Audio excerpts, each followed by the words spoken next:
Prime Minister Mark Carney is on his first international trip just days after being sworn into office. Prime Minister of Canada, Your Majesty. Your Majesty. He met with leaders in both France and the United Kingdom. The House of Commons is scheduled to reopen this next week after being prorogued since early January. But a federal election could be called before then. So where do the federal parties currently stand with Canadians? Well, Éric Grenier is here. He's the author of the Writ.ca, and he also runs the CBC Poll Tracker. Which, Éric, you're updating fast and furious these days. So look, since Justin Trudeau announced his resignation on January 6th, the polling for the federal election, it shifted dramatically. Where do things stand right now? Yeah, well, where things stand and where things stood when he resigned. So right now we have that the Conservatives are leading in our poll tracker, which is an average of all the polls that have come out, including some of the older polls, just to have a little bit more data to work with. But we have 39% right now for the Conservatives, 33% for the Liberals, 13.5% for the NDP, and not much other support for the other parties, but we've seen the Bloc Québécois has come down. The Greens have been holding roughly where they are, and the PPC where they've been also for the last little while. This has really been shrinking over the last few weeks, and it wasn't too long ago that we were looking at a 10-point lead for the Conservatives, before that 15, before that 20, before that 25 points. So we've really seen things tighten up over the last little while. Okay, and this is changing even still, but if we go back to January 6th, right? Because these are the top three parties. You know, then we've got the bottom three. But if we go back to January 6th, how much have things changed since the day Justin Trudeau said, that's it, I'm going? Things have really shifted since then. I think we can look at where those numbers were on January 6th when Justin Trudeau resigned.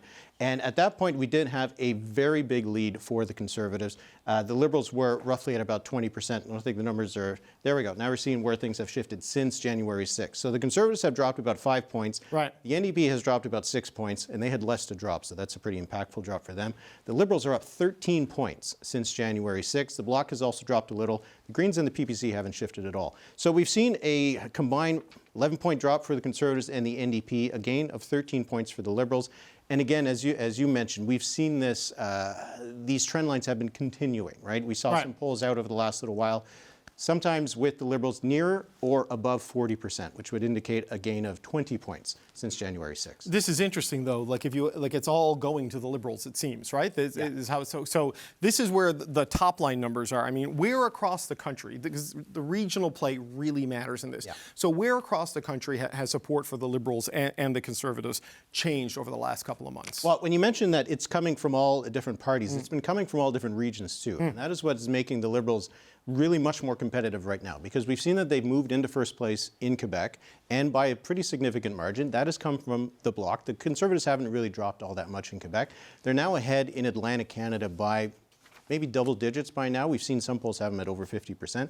They've closed the gap in British Columbia, where they have moved clearly into second place ahead of the NDP, and the margins now in Ontario are more or less effectively a tie between the two parties. So they've been able to make gains off of the Bloc Québécois in Quebec, off the NDP in parts of the Lower Mainland in Toronto, and off of the Conservatives in Atlantic Canada and the GTA. And that's the recipe for a re-elected Liberal government if they're going to try to put that together. Okay, and so what does this mean? Let's just talk about the NDP and the Bloc for a second, because it seems to be shaping up to a pretty binary election, right, between the top two. Where does this leave the other parties? It leaves them in a lot of trouble. Right now, in our projections for the New Democrats, we have 12 seats. 12 seats is the threshold for official party status in the House of Commons. That's half the caucus gone. That's half of it gone. And with some of the numbers we saw, the Angus Reid Institute had a poll out today with the NDP at 9%. The NDP would be in French we say sauve qui peut. Whoever can save themselves, that is going to be what that election is going to be for the NDP. For the Bloc Québécois, they still have lots of support in Francophone Quebec, but there are indications we've seen from polling out of the province that the Liberals are making inroads in the greater Montreal area. Quebec City is no longer looking like a wasteland for them. Things have just shifted so dramatically in the last little while. It wasn't too long ago we had the Conservatives winning roughly 230 seats. Now, with the latest numbers we're seeing, they're heading towards south of 150 if once more of these poll numbers get added into the model. So, okay, because on that, there have been some later numbers. I'm just going to make sure I've got the math right here. You know, movement in the polling that's not necessarily in these changes, and certainly not in the top line we've seen in the poll tracker. You mentioned the Angus Reid Institute, which came out with new numbers today. 42% for the Liberals, 37 from the streams have crossed, 37 for the Conservatives, 9 for the NDP. Now, I know the Angus Reid Institute hasn't been included in the poll tracker for a while because they've been prompting hypothetical leaders. And for model consistency, you wanted to wait until it was Mark Carney's Liberal Party versus Pierre Poilievre Conservative.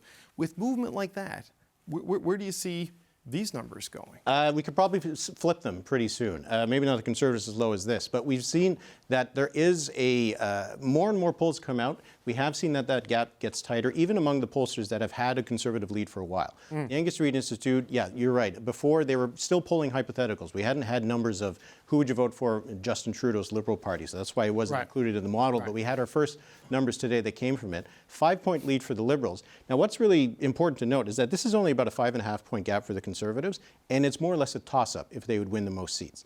If the Liberals do end up being 5 points ahead in the model, they will easily win a majority government. The Liberals do not need to have the same kind of lead that the Conservatives need to have in order to win the most seats. If these two parties are tied in the polls, the Conservatives don't win the most seats. We saw that in the last two elections. So the more polls we see that have that kind of closer gap, the worse it's going to get for the seat numbers for Pierre Poilievre's Conservatives. Yeah, maybe you can't answer this. I don't know. Like right there, this is a 5.5-point gap. The Conservatives get the most seats, but it's a minority. Yeah. There's no majority there.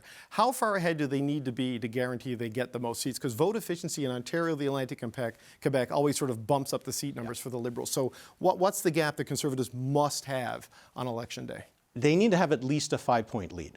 Anything less than a 5-point lead and it becomes toss-up territory who wins the most seats. Once it gets down to a 3-point lead, you're looking probably at a Liberal minority. Once you get to a tie, especially with two parties as high as we've seen in the polls, that's probably a Liberal majority. With the NDP so low, the Bloc losing, there's less seats up for grabs. Right. And if we do see, like that Angus Reid Institute poll today that had a 5-point lead for the Liberals, you're looking at the same kind of results that Justin Trudeau had in 2015. It's just a huge shift that we've seen in the polls for the last little while. It's hard to believe that things could move that quickly, and it makes you wonder if things can move just as quickly back. But we're in a completely different environment than we were just a few weeks ago. Look, in 3 months, the Deputy Prime Minister quit, the Prime Minister quit, and the new Prime Minister went to England and France. So a lot can change. One last quick question. I'm sorry for going over time. How big of a lead do the Conservatives need to get a majority? They need about an 8 or 9-point lead. Okay. The Liberals probably just need to be ahead by a point or two, depending on how much support they have. So it just shows they're not playing on the same playing field in the same way. The Liberals just need to get into a tied area, and then they can probably stay in power. Conservatives need to build up the kind of lead that we haven't seen in any polls recently now. While the Liberals tax businesses who use energy, Conservatives will cut taxes and boost incentives for those who bring down emissions. Carrot, not stick. Cutting taxes on clean production will bring jobs and production home and bring global emissions down. Okay, so while Poilievre's promise may be popular in some circles, it will likely make it impossible to meet emissions targets and make it harder to expand trade with Europe and the United Kingdom. And just last fall, a group of key industries, along with climate groups, released a letter calling for changes to the industrial carbon tax, but said we support industrial carbon pricing as the backbone of decarbonization across the country. And that group included the steel and cement industries, as well as manufacturers. Okay, let's pick it up there with the power panel. Rob, what do you make of this move? I mean, there's about 48 countries that have carbon pricing industrially that we trade with as a country. The EU is going to bring in a border tariff in January, and the UK in January of 2027. This is a step further than Poilievre has gone to this point. And who was it that said that we were? I think it was Brad who said that we're about to go into a Writ period. We're in a campaign now. Mm-hmm. This was a campaign announcement, and it was also the timing was interesting too. For the last several weeks, the CPC, the Conservative Party of Canada, has looked like it's had trouble finding its footing. This, I think, was an attempt to find their footing again. And how? We haven't had a Trump threat to Canada for a few days, a little bit of a calming in that storm. And so it looked like Mr. Poilievre chose this moment to reestablish the Conservative Party of Canada as a tax-cutting party. That was one of their keys to success in 2006. It looked like it was an attempt to try and blunt the momentum that the Liberals have had by establishing themselves as a tax-cutting party. And the Liberals had taken it away from them by saying it's a non-issue. So whether or not it's good policy, it isn't very good policy when it comes to reducing emissions. I don't think there's an economist anywhere around. But this is bad trade policy as well, and probably bad industrial policy, because the businesses want this certainty and they want it nationally, right? Yes. Again, big emitters have said, we want certainty. If this is certainty, give it to us. We will become more efficient if you give us certainty. However, the country's biggest trade partner is the United States. And there is an argument that can be made in that it makes us uncompetitive compared to our biggest trade partner. However, our biggest trade partner has said, we don't want to be your biggest trade partner anymore. Right. And now we have to deal with the Europeans, who are much more stringent when it comes to emissions than the United States. Right, but Vandana, the money from the industrial emissions paid for the decarbonization subsidies that were out there, right? So in the way there was a rebate, with the consumer carbon tax, this money was used to pay for like carbon capture, things like this in the oil sands. There will be no money for that. And now Mr. Poilievre says instead they're going to increase the tax incentives. So consumers don't pay, industry doesn't pay, but then there's subsidies, which means the taxpayer pays, which means we all pay. And this becomes a very expensive and less efficient system than sort of the market-driven one that was on the table. Yeah, I mean, to Rob's point, I think this is the Conservatives trying to find their footing again. And what I'm surprised about the most is that Pierre Poilievre has done a very good job in responding to workers. He even had a little bit of a hostile speech on Bay Street, talking about how he doesn't like big business, but then the first thing he's doing is doing a pay cut for big business. And I find that very strange compared to what he's been saying in the last year. So I think it's about them trying to find their footing, but also misunderstanding the issue with the carbon tax. And it's really not that Canadians don't care about the environment or they don't care about emissions. They do. They just don't want it to affect, their pocket. And I think they changed the environment, how they felt about it. But it still means that big industry does need to follow through and not, they make major profits, and we still need to meet emission targets. And I think while the U.S. has said they are no longer a reliable partner for us, we have to secure partnerships elsewhere, which would be Europe. And this, having incentives on climate would be more helpful for us to continue to build relationships with Europe. So, Amanda, the industrial carbon price, by some estimates, could be as much as 48% of Canada's emissions reductions. If that goes away, I mean, how does Canada ever meet its emission reduction targets, or is it just a non-starter without these policies? I mean, I think we just had a conversation where the Prime Minister, who's advocated for consumer carbon tax for the better part of a decade, has just made those disappear, and no one seems remotely concerned. And now it's all going to go on the backs of industry. We have no idea how that's being made up. I think what the Conservatives are doing today is forcing a conversation around that. Say, okay, we're getting rid of the industrial carbon tax. What are you doing with it? Which I think that needs to be answered. I also think we are in a place where we need to be more competitive as a country. And we know right now there are layoffs happening in steel plants across the country. We know that people are taking jobs away from Canada. They're repatriating them back to the U.S. So if there are going to be tax cuts in a way that makes things more affordable, not just to do business here, makes us more competitive, but also means we can save some of those jobs, I think that's a good argument and a good political argument for Pierre Poilievre to make. I also think it puts the Liberals a little bit on their back foot, and that now they have to answer the question is, okay, what are you doing with the industrial carbon tax? Are you, in fact, increasing it? Because the magic that is just going to come out of profit and it's not going to affect everyday Canadians, I don't buy. Yeah, look, the plan from the Liberals is not fully fleshed out by any stretch of the imagination on this shift. And them losing their religion on the consumer carbon tax is an 8 to 14% hit in the emissions reductions. And I have to play something. Sometimes politicians maybe shouldn't record videos. Stephen Guilbeault recorded this last fall when Jagmeet Singh said he was moving away from the consumer carbon tax. Just have a listen to this. It's so disappointing to see Jagmeet and the NDP cave to Pierre Poilievre's fear campaign on carbon pricing and not support one of the best things we can do to help Canadians with affordability and to fight climate change. Okay, so Brad, how can that ever come back to haunt you? Well, it's when you do the exact same thing.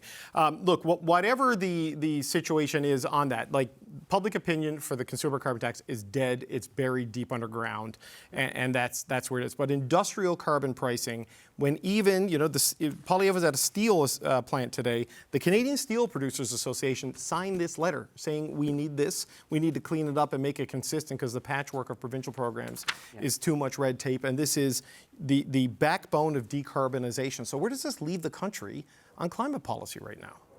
Right, and to add to that, conversation over the last number of weeks have been about let's get rid of some of these interprovincial barriers, and one of them could be, or should be, regulation on things like how we charge for pollution. Poilievre's announcement today, I think it's horrible policy and horrible politics. Horrible policy for the reasons already stated.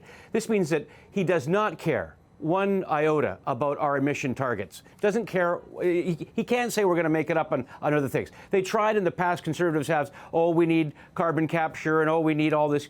That's all gone under Poilievre's plan because the funding for that he wants to eliminate. Basically what he's saying is that any large emitter can pollute as much as they want with no penalty. That's just a horrible policy. Even if we don't meet all of our targets each and every year, I think there's a consensus in this country that we should be at least pursuing the achievement of these targets. And giving up on the industrial polluter just basically says that we give in, and the planet and future generations will pay the price. Why is it bad politics? It's because he's losing this large gap that you and Grenier just described before the panel. As it goes down, he's fighting to maintain about 5 or 6 points that he's been losing. 5 or 6 points have been coming off the NDP. That's a problem for Singh. We can get to that. But the overwhelming majority of Canadians, they did not like the carbon tax, particularly at a time with high inflation and affordability crisis that we had in this country. But an overwhelming majority, those same Canadians, still want big polluters to pay their fair share. And there are options for them to pollute, unlike what we had, which is one of the reasons why the consumer carbon tax was such a, I think, loser policy and loser politically. He's giving in to all of those people who are kind of going, well, I'm glad the carbon tax is gone. And Poilievre, you were right about that before Carney was. But the big polluters letting him off the hook, I think that's a bridge too far. And I think he's going to lose those moderate middle voters that he needs desperately in order for him to have any chance of winning the next election. Bad policy, right. Bad politics. Rob, it seems like there's a determination for this to be a carbon tax election, whether it is or not, right? And if you look at the Angus Reid numbers that came out today, 42 Liberal, 37 Conservative, 9 NDP. The last time Angus Reid did a poll that didn't prompt for either Freeland or Kearney, December 29th, Liberals 16. Right. Conservatives 45. An all-time low. An all-time low. 21. NDP was in second place at that point. An all-time low for the Liberals. Is this why you think he went there today? Yes, of course. I mean, like I said, the ground has shifted underneath Conservatives. They're trying to get their footing. Here's what I'll be watching for. 3 provinces were forced into a federal scheme. They're Ontario, Saskatchewan, and Alberta, all 3 with Conservative premiers. You know that 2 of the 3 are definitely going to advocate for scrapping this and not coming up with their own industrial regimes. It'll be interesting to see where Doug Ford goes. No, but Danielle Smith has her own industrial regime, and she said last year she wants to keep it because she thinks it's the best way to reduce emissions. Okay. She doesn't like it on individuals. That's right. So we'll see if they keep that now. I'm reminded again of 2006 when the Conservative Party had what was lambasted, but at the time fairly stringent compared to now, a pollution plan in that they had what they called a levy on large industrial emitters, and carbon capture and storage and other things had to be part of the solution. How far things have changed. Another date for you to show you how far things have changed. Today is the 40th anniversary of the Irish Eyes Are Smiling with Ronald Reagan and Brian Mulroney. Yeah, we're not going to say that one. How different are Canada-U.S. relations since then? It is St. Patrick's Day, but I don't know how many Irish Eyes are smiling in Canada. Happy birthday to my brother Steve, by the way. It's his birthday today. Stephen Patrick Cochran. All right, we got to say goodbye. We're out of time. Rob Russo, Vanda Nakata, Amanda Galbraith, and Brad Levine.